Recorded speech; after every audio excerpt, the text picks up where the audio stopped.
En RCR presentamos Hablemos de Políticas Públicas. Entrevistas, comentarios y el análisis especializado sobre los diseños, gestión y la evaluación de las políticas públicas en el país.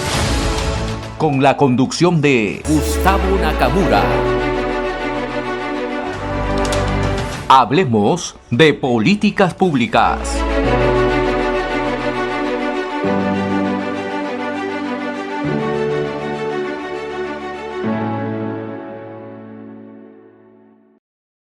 Y como les dije antes de la pausa, vamos a tener el gusto de entrevistar o hacer un análisis, ¿no?, con el director del reporte, Santiago Carranza Vélez. Santiago, muchas gracias por hacer un alto a tus actividades cortísimas, porque ya sé que tienes que preparar el telegrama del reporte en breve. Hay noticias en el Perú, pero coméntanos.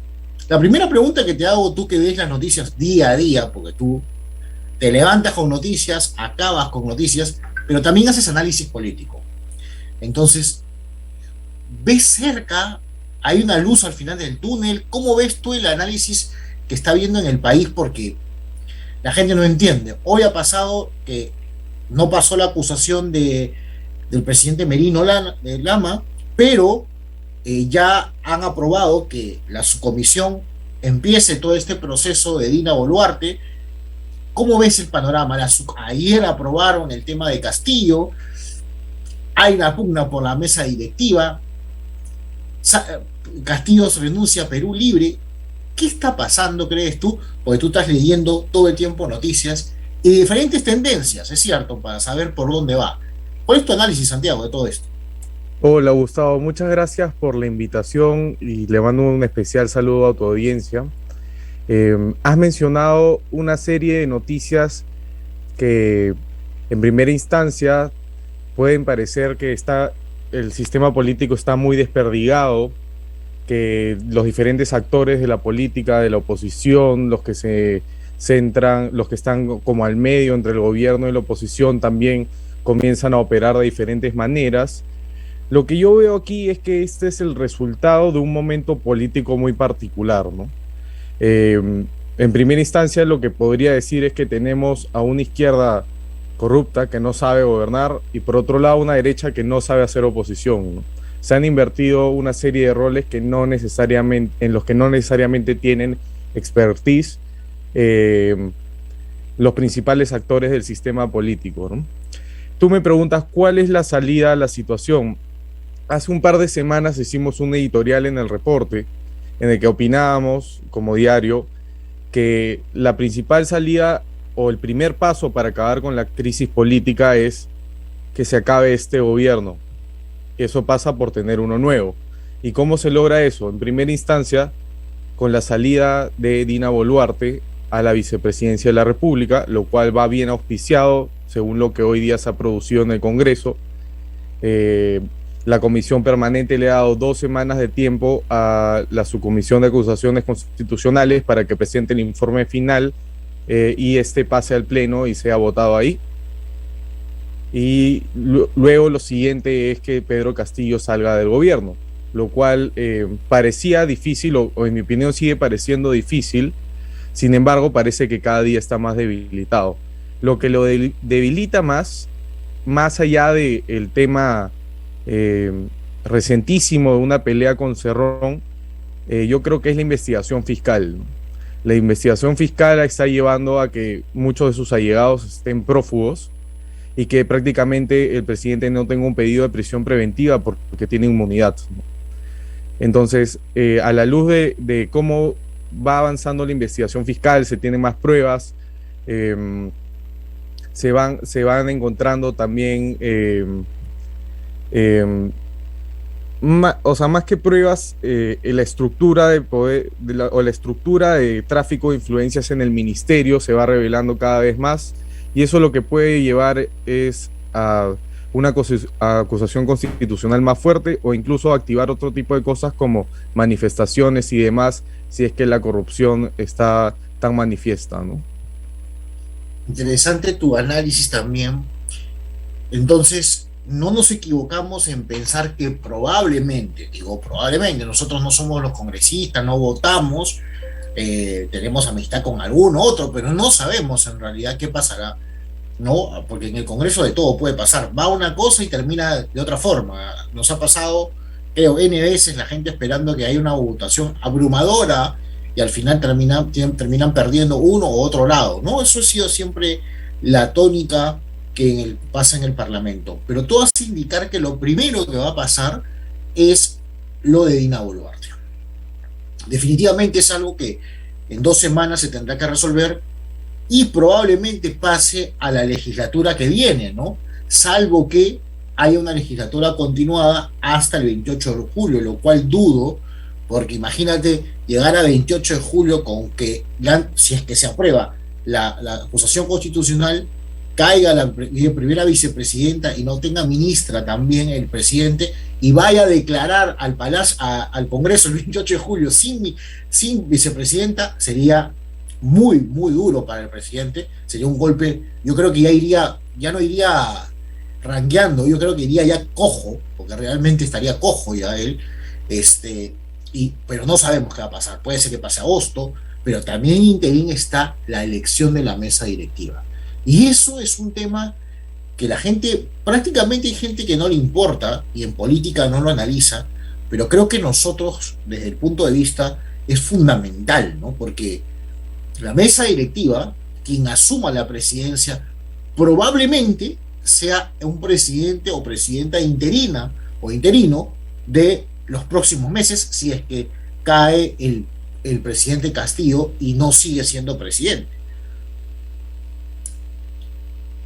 Sí, en realidad lo más probable es que se termine votando la inhabilitación o no de Boluarte en la siguiente legislatura, lo cual sería con una nueva mesa directiva, ¿no?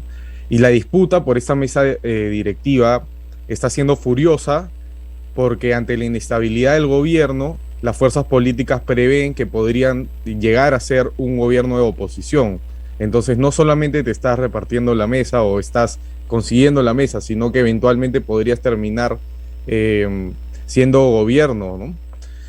Entonces, ante la configuración de fuerzas en el Congreso, opinábamos en el editorial del reporte de antes de ayer, Acuña tiene la última palabra, porque tú tienes 3 bloques en las bancadas, ¿no? Tienes un bloque de izquierda, donde está Cerrón, está la bancada magisterial, está la bancada de Perú Democrático de Bermejo, Juntos por el Perú, y tienes otro bloque bien marcado de oposición, donde está Fuerza Popular, Renovación y Avanza País. Entre ellos está Acción Popular, Podemos, Alianza para el Progreso.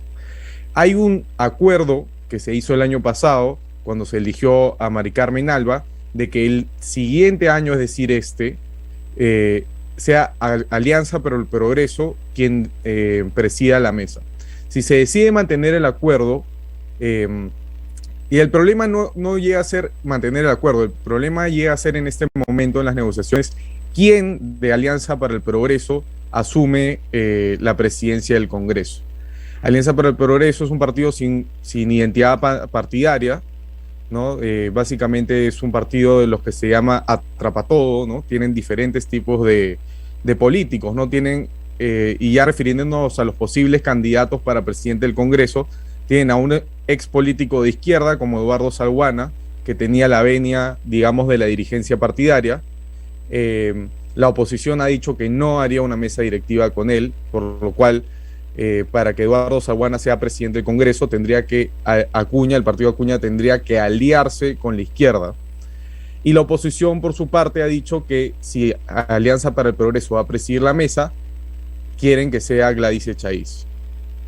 Entonces, un poco quién presida el Congreso depende de esta decisión interna de Alianza para el Progreso, de a quién nombran como su candidato a presidente del Congreso.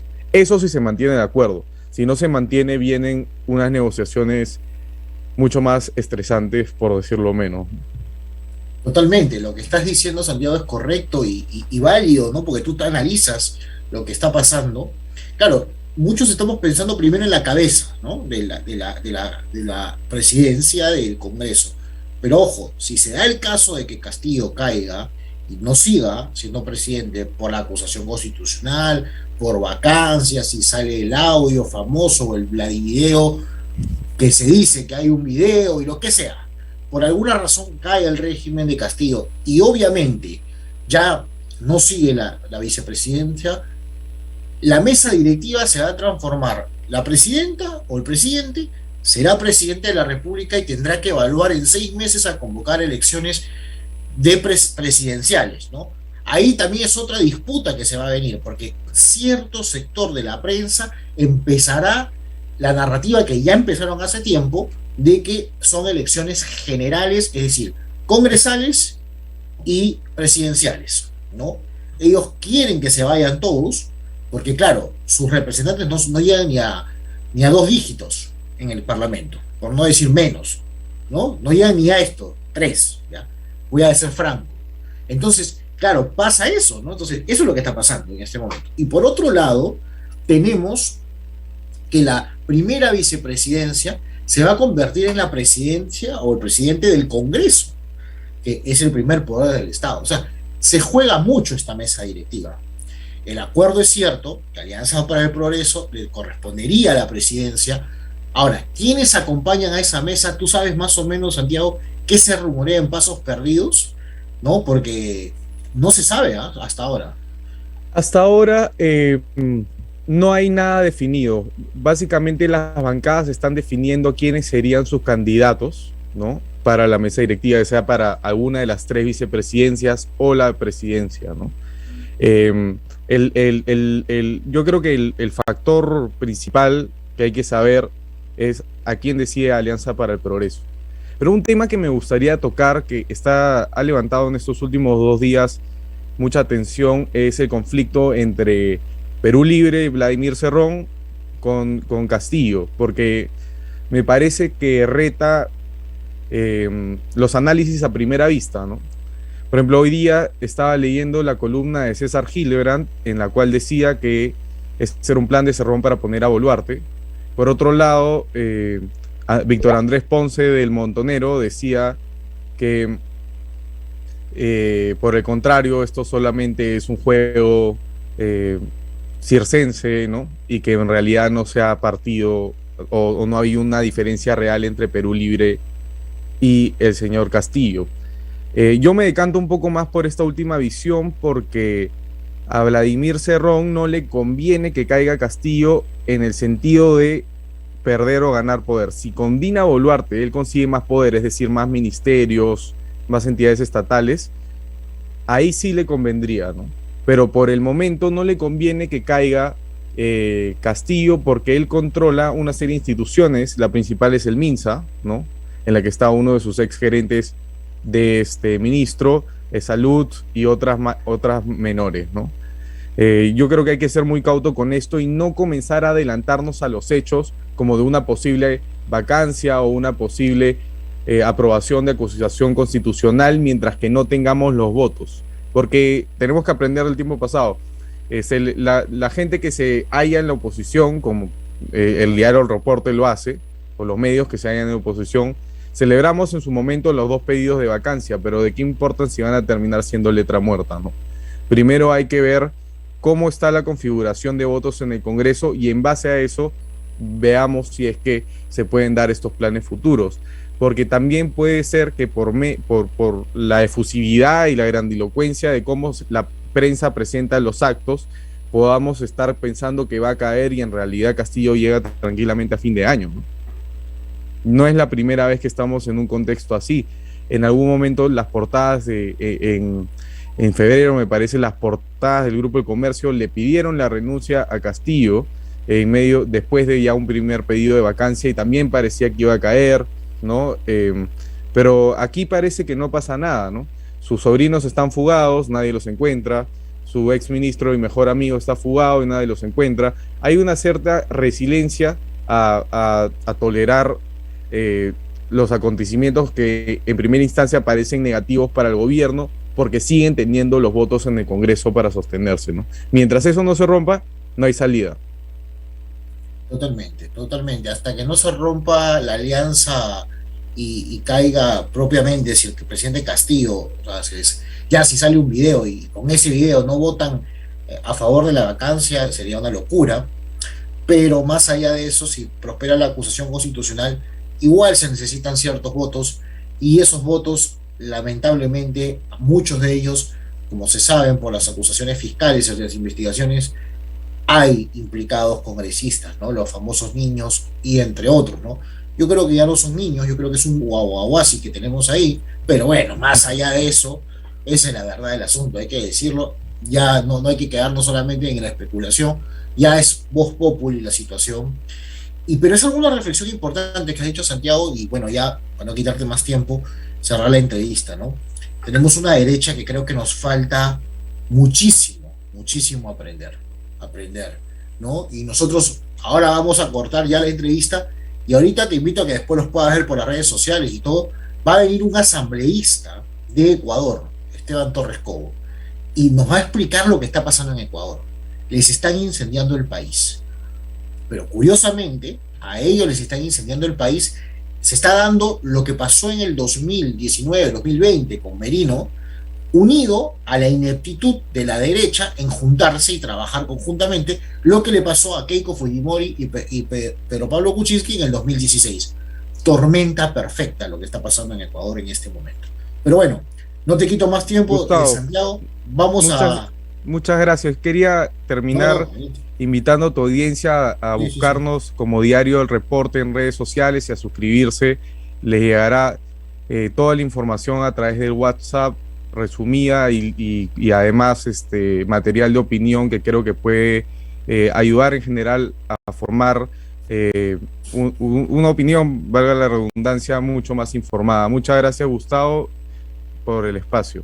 No, a ti, Santiago, a ti, gracias por esto, y vamos a seguir comunicándonos y dándote un espacio, ya no solamente escrito, sino también televisivo, que llegan a los conos. Estamos llegando ahorita a San Juan de Miraflores, estamos llegando a Comas, a Ate, bueno, a todas las zonas donde estamos llegando ahorita de Lima Metropolitana, y también por las redes sociales y a las radios regionales que después RCR se conecta y nos están escuchando en el país. Muchísimas gracias, Santiago, y nos vemos la próxima. De todas maneras te llamamos, ¿no? Hasta luego. Chau, chau.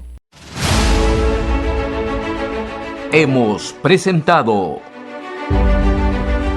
Hablemos de Políticas Públicas. Nos reencontramos en nuestra próxima edición.